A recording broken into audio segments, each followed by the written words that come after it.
పెళ్లి చేసుకునేది పెళ్లి కొడుకైనప్పటికీ ఆ పెళ్లికి సంబంధించిన వ్యవస్థనంతా చూసేది వేరే వాళ్ళే ఉంటారు. కానీ పెళ్లి కొడుకు పెళ్లి పిల్ల వస్తారు, పెళ్లి చేసుకుంటే ఇల్లు జరుగుతారు. ఇప్పుడు మేము మా పరిస్థితి అది. వస్తున్నాం, మాట్లాడుతున్నాం, పోతాం.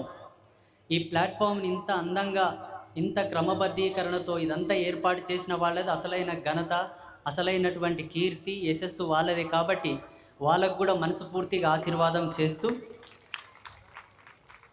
ఒకసారి గట్టిగా అందరు చెప్పాలి, జై బోలో రేణుక ఎల్లమ్మ మాతాకి, సూర్యగిరి ఎల్లమ్మ మాతాకి, జై శ్రీరామ్, జై శ్రీరామ్, భారత్ మాతాకి, భారత్ మాతాకి. ఇంతకుముందు జడ్చర్ల మహబూబ్ నగర్ దాటి జడ్చర్ల ప్రవేశించినప్పుడు భారీగా వర్షం తగులుకున్నది. షాద్ నగర్ రాంగ ఇంకా విపరీతమైన వర్షం తగులుకుంది. మా రాజా మా మూర్తి ఉండి అన్నారు, వర్షం బాగా పడుతుంది, మోడం కూడా ఎక్కువైంది, అయ్యకోసారి ఫోన్ చేద్దాము, మరి ఒకవేళ వర్షం పడితే కార్యక్రమం జరగదు కదా, ఇక్కడి నుంచే వెళ్ళిపోదాం, మళ్ళీ అంత దూరం పోవడం ఎందుకు, మళ్ళీ రిటర్న్ రావడం ఎందుకని అన్నారు. నేనన్నా పర్వాలేదు, మనం ఆ స్థానంకి వెళ్ళగానే వర్షం ఆగిపోతుంది, కార్యక్రమం జయప్రదం అవుతుంది. ఎల్లమ్మ తల్లి ఈ ప్రాంతాన్నంతా కాపాడుతూ ఉంది. అమ్మవారి సత్యం చాలా ఉంది. అమ్మ వర్షం ఆపుతుంది. ఒకవేళ మరీ ప్రకృతి ధర్మాన్ని అనుసరించి వర్షం ఒకవేళ పడాల్సి ఉన్నా నేను వేదిక మీదికెక్కి ఆశీర్వదించే వరకన్నా ఆగుతుంది, తప్పకుండా వర్షం ఆగుతుందని చెప్పాను. అమ్మవారు మన మొరను ఆలకించింది, వర్షాన్ని ఆపేసింది. ఈనాటి హిందూ సమ్మేళనం యొక్క ముఖ్య ఉద్దేశం, ఈ మహాసభలు జరపడానికి గల కారణం ఏమిటి? మనమందరం సంఘటితంగా ఉండాలి, కలిసిమెలిసి ఉండాలి, ఐక్యమత్యంగా ఉండాలి, జాతి భేదంతో విడిపోకుండా, కులభేదంతో విడిపోకుండా, ప్రాంత భేదంతో విడిపోకుండా, రాజకీయం అనేటటువంటి భేదాలతో విడిపోకుండా మనమందరం ఒక తల్లి బిడ్డల వలె ఉండాలి, పార్వతి పరమేశ్వరుల యొక్క సంతానం మనమని చాటాలని చెప్పేసి ఈ మహాసభల యొక్క సమీకరణ, ఈ హిందూ మహాసభల యొక్క సమీకరణ అందుకోసమే జరుగుతూ ఉంది. రాష్ట్రీయ స్వయం సేవక సంఘ 100 సంవత్సరాలు పూర్తి చేసుకున్నటువంటి వైభవానికి ఈ సభలు నిర్వహిస్తున్నాం మనమందరం కలిసి. అయితే చాలామందికి కొన్ని అపోహలు ఉన్నాయి. హిందువులలో ఈ మధ్యలో విభేదాలు సృష్టించడానికి కొంతమంది పనిగట్టుకొని మళ్ళీ ప్రచారం చేస్తున్నారని మా బోటి వాళ్ళని అనుకుంటున్నారు కొంతమంది పెద్దలు. చూడండి, హిందువులను కలిపే ప్రయత్నంలోనే భారతదేశంలో ఉండేటటువంటి అన్ని సంస్థలు సనాతన ధర్మానికి ప్రతిరూపమైనటువంటి అన్ని సంస్థలు కూడా పనిచేస్తూ ఉన్నాయి. అందులో ఆర్ఎస్ఎస్ కానీ, విశ్వ హిందూ పరిషత్ కానీ, బజరంగ్ దళ్, హిందూ వాహిని, దుర్గా వాహిని లాంటి సంస్థలు, మాలాంటి స్వామీజీలు, పీఠాధిపతులు, మఠాధిపతులు అందరూ కూడా మనందరి సంఘటితం కోసమే పనిచేస్తున్నారు. కానీ కొంతమందికి తప్పుడు అభిప్రాయం ఏర్పడింది. ఏ విధంగా? వీళ్ళు వేరే మతాలకు మన ధర్మానికి మధ్యలో విభేదం తీసుకురావడానికి వీళ్ళు ప్రసంగాలు చేస్తున్నారు, మతాల మధ్యలో చిచ్చులు పెట్టి మత కల్లోలాలు సృష్టిస్తున్నారని చెప్పేసి మన వాళ్ళే అనుకుంటున్నారు, వేరే వాళ్ళు అనుకోవట్లేదు. చూడండి, మొట్టమొదటి మాట, హిందూ అనేవాడు ఏ మతానికి కూడా వ్యతిరేకి కాడు, హిందూ అనేవాడు ఏ మతం జోలికి పోడు, వేరే మతాల గురించి మాట్లాడవలసిన అవసరం కూడా మనకు లేదు. ఇది అందరూ గుర్తుపెట్టుకోవాల్సినటువంటి ముఖ్య గమనిక. ఎందుకోసం అంటే సర్వమానవాళి సౌభ్రాతృత్వాన్ని కోరేవాడే సనాతనుడు, హిందువు ఈ ప్రపంచంలో, వేరెవరు లేరు. మన దేశంలో విభిన్నమైనటువంటి సంస్కృతులు, విభిన్నమైనటువంటి భాషలు, విభిన్నమైనటువంటి వేషాధారణలు, విభిన్నమైనటువంటి దేవతా పంక్తి సమూహం, ఎంతోమంది దేవతలు, ఎన్నో రకాల సాంప్రదాయాలు ఉన్నప్పటికీ కూడా ప్రపంచంలో ఎన్నో నాగరికతలు కనుమరుగైపోయాయి, భూమి గర్భంలో కలిసిపోయాయి. కానీ సత్య సనాతన ధర్మం పుట్టినప్పటి నుంచి ఇప్పటి వరకు అలాగే వెలుగుతుందంటే మనకన్నా గొప్ప సమరసత భావం కలిగిన వాడు ఈ ప్రపంచంలో ఎవడూ లేడు. అంత మనస్తత్వం, అంతటి అల్లిక, ఐక్యమత్యం కలిగిన వాడు కూడా ఈ ప్రపంచంలో ఎవడూ లేడు, ఒక్క మనము తప్ప. అటువంటి మనము, అటువంటి మన యొక్క గుణం వేరే వాళ్ళని విభేదించడానికి ఎందుకు సాహసం చేస్తాం? అటువంటి దుర్బుద్ధి మనతో లేదు. 100 మందితో కలిసి తిరిగేవాడికి 101తో కలిసి తిరగడం పెద్ద పని కాదు. మనం అందరినీ కలుపుకొని తిరుగుతున్నాం, కలిసి కట్టుగా తిరుగుతున్నాం. కాబట్టే ఇప్పటికీ విశ్వమునకే తండ్రి అయినటువంటి విశ్వనాథుని సన్నిధిలో శుభమాని స్వామి దర్శనంకు పోతూ ఉంటే ఒక మసీదును చూసి గుళ్ళోకి వెళ్ళేటటువంటి దౌర్భాగ్యం మనకు వచ్చిందంటే కేవలం మనం కలుపుకుపోయాము కాబట్టే. ఇది పెద్దలందరూ గమనించాలి. హిందువు ఎప్పుడే కానీ చిచ్చులు పెట్టడు, హిందువు ఎప్పుడే కానీ విడగొట్టడు. హిందువు అనేవాడు కలుపుకొనే పోతాడు. కాబట్టే ఇప్పటికీ అలంపూరు జోగులాంబ శక్తిపీఠంలో కూడా మాది కానిది ఒకటి అక్కడ ప్రవేశించినప్పటికీ కూడా సర్దుకుపోతున్నాం. మాది కానిది అక్కడ ఉన్నప్పటికీ కూడా మేమందరం కలుసుకొని పోతున్నాం, కలుపుకొని తిరుగుతున్నాం తప్ప ఎప్పుడే కానీ మేము చిచ్చులు పెట్టలేదు, విడగొట్టలేదు. ఇప్పటికీ చెప్తున్నాం, మేము ఎవరిని విభేదించం, ఎవరిని కూడా మేము కించపరచం, ఎవరి జోలికి మేము రాము.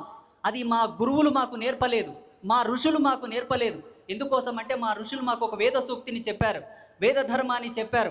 సర్వే జనః సుఖినో భవంతు, లోకా సమస్త సుఖినో భవంతు అన్న వేద సత్యాన్ని లక్షల సంవత్సరాల క్రితమే మాకు నేర్పిపోయారు. ఆ వేద ధర్మానికి తల వంచి మేము బ్రతుకుతున్నాము. ఇంకొక అమృత వాక్యం చెప్పారు, జీవో జీవస్య జీవనం. సమస్త జీవరాశుల లోపల దైవత్వాన్ని చూడమని మా పెద్దలు మాకు నేర్పారు. మీరు మనుషులు, మీలో దైవత్వం చూడడానికి మాకు పెద్ద పని కాదు. కానీ మీరు మమ్మల్ని పశువుల కన్నా హీనంగా చూస్తున్నారు, పశువుల కన్నా హీనంగా చూస్తున్నారు. ఏ విధంగా? హిందువు అంట దేవత ఆరాధన చేసేవాడంట, విగ్రహ ఆరాధన చేసేవాడంట, వాడు కాఫీర్ అంట. ఎంతసేపు ఉన్నవాడు మన కింద బానిస, వాని వాడుకోవాలి, అవసరం వచ్చినప్పుడల్లా వాడుకోవాలి, అవకాశం ఉంటే వాని హతమార్చాలని చెప్పి క్రూరమైనటువంటి స్వభావాన్ని మీరు అలుముకున్నారు. మా ధర్మశాస్త్రాలు ఎక్కడ కూడా అది లేదు, మా పెద్దలు మాకు అది నేర్పలేదు.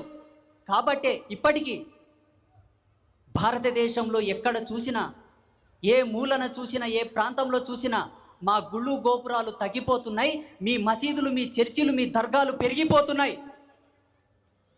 మేము ఎప్పుడన్నా అన్నామా మీరు చర్చిలు కట్టుకోకూడదు అన్నామా, దర్గాలు కట్టుకోకూడదు అన్నామా?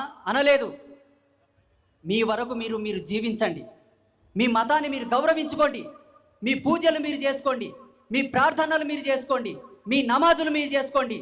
మా జోలికి వస్తే మాత్రం ఊరుకోము. ఇది పక్కా హెచ్చరిక. ఈ రావిర్యాల వేదిక మూలకంగా ఇది పక్కా హెచ్చరిక. ఎందుకోసం చెప్తున్నాను ఈ మాట అంటే, నిన్నటికి నిన్న ఒక స్టేట్మెంట్ వచ్చింది,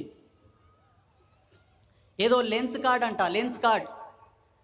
ఆ దౌర్భాగ్యుడు ఏమన్నాడంటే, బొట్టు పెట్టుకున్న వాళ్ళంట, చేతుకు భగవంతుని యొక్క రక్ష కట్టుకున్నవాడంట, హిందూ అలంకారయుక్తమైనటువంటి ఆభరణాలు ధరించిన వాళ్ళు ఎవరు కూడా దీంట్లోకి రాకూడదంట.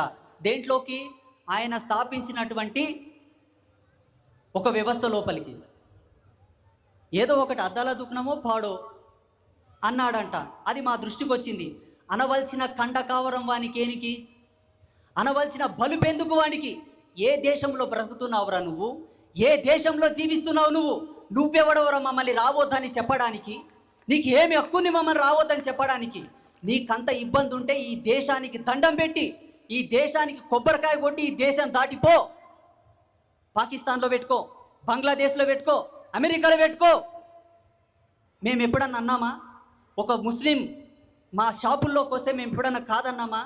ఒక ముస్లిం మా సంస్థల లోపలికి వస్తే మేము కాదన్నామా? ఒక క్రైస్తవుడు వస్తే మేము కాదన్నామా? ఒకవేళ భారతదేశ వ్యాప్తంగా హిందూ అనేవాడు మతాలను చూసి గనక వ్యాపారం చేయవలసి వస్తే తిండికి దిక్కన లేక మీరు చచ్చిపోతారు.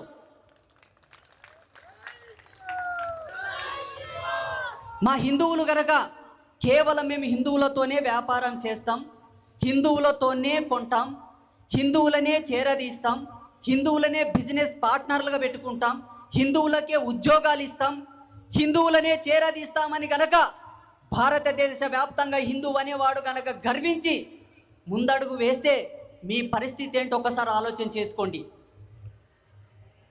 కానీ నా హిందువు సోదరుడు, నా సనాతనుడు ఎప్పుడు అటువంటి పాపిష్టోడు కాడు. నా హిందువు 10 మందికి పెడతాడు తప్ప ఏ ఒకరి కడుపు మీద కాలు చాపేవాడు నా హిందువు కాదు. ఇది మీరందరూ బాగా గుర్తుపెట్టుకోవాలి. ఎవరు ఇక్కడ కూర్చున్న వాళ్ళు కాదు, ఈ వీడియో చూస్తున్నటువంటి వాళ్ళందరూ కూడా చెప్పాలి. సనాతన ధర్మంలో మేము మత పెద్దలం ఉన్నాం, సనాతన ధర్మంలో మేము గురుస్థానంలో ఉన్నాం. మేము చెప్తున్నాం, సుడప మన దేవుళ్ళను మనం పూజించుకుందాం, మన గురువులను మనం పూజించుకుందాం, మన దేవీ దేవతలను మనం పూజించుకుందాం. అవసరం అనుకుంటే వాళ్ళను కూడా పూజిద్దాం, వాళ్ళను కూడా గౌరవిద్దాం. ఎంతవరకు? మనల్ని మనలా చూసినంత వరకే, మన దేవుళ్ళను గౌరవించినంత వరకే, మన మఠాలను, పీఠాలను, మన ధర్మశాస్త్రాలను, మన వేదాది గ్రంథాలను గౌరవించినందుకు అంతవరకు మనం కూడా గౌరవిస్తాం. ఒకవేళ మనల్ని ఆదరించకపోయినా పర్వాలేదు, గౌరవించపోయినా పర్వాలేదు, అనవసరమైనటువంటి సందర్భాల లోపల మన ధర్మాన్ని, మన హిందూ కార్యకర్తలని, మన గుళ్ళను, గోపురాలను, మన దేవీ దేవతలను ఎవడన్నా అవమానిస్తే, కించపరిస్తే సమాధానం గట్టిగా చెప్పాలని కూడా మేము చెప్తున్నాం. అదేవిధంగా మీరు కూడా చెప్పాలి. ఒక ముస్లిం మత పెద్ద చెప్పాలి, ఒక క్రైస్తవ మత పెద్ద చెప్పాలి, చూడప్ప మన ప్రార్థనలు మనం చేసుకుందాం, మన నమాజులు మనం చేసుకుందాం, మన దేవుళ్ళను మనం పూజించుకుందాం, హిందువుల జోలికి పోకండి, హిందువులను తడవకండి, హిందువులను ముట్టకండి. ఒకవేళ హిందువులను గనక ముడితే, హిందువులను గనక టచ్ చేస్తే, గతంలో ఈ జాతిని, ఈ ధర్మాన్ని, దేవీ దేవతలను ముట్టిన వాడి పరిస్థితి ఏమైందో ఒకసారి చరిత్ర తిరగవేసి చూడని చెప్పాలి. ఎందుకోసమంటే మేము కట్టుకున్నది కాషాయం అని మీరు అనుకుంటున్నారు, కాదు. అగ్నివర్ణం, అగ్నివర్ణం. అగ్నిని ముట్టుకుంటే ఏమవుతుందో తెలుసా? అదే గతి మీకు పడుతుంది. మీరు మమ్మల్ని గౌరవించకపోయినా పర్వాలేదు, మమ్మల్ని మొక్కకపోయినా పర్వాలేదు, మాకు ఆ దౌర్భాగ్యం లేదు. మమ్మల్ని మేము గౌరవించుకుంటాం, మమ్మల్ని మేము పూజించుకుంటాం. ఒక మనిషి పుట్టినప్పటి నుంచి సత్యంత వరకు రోజు ఒక దేవిని మార్చి మార్చి కొలిసినా సత్యంత వరకు ఇంకా దేవుళ్ళు మిగిలిపోతారు మా ధర్మంలో. వేరే దేవుళ్ళతోన మాకు పనిలేదు, మాకు దర్గాలతోన పనిలేదు, పీర్ల పంగతోన పనిలేదు, ఈ చర్చిలతోన పనిలేదు, ఈ యేసు ప్రభుతోన పనిలేదు. వాళ్ళు మా దేశం వాళ్ళు కాదు, మా ధర్మం వాళ్ళు కాదు.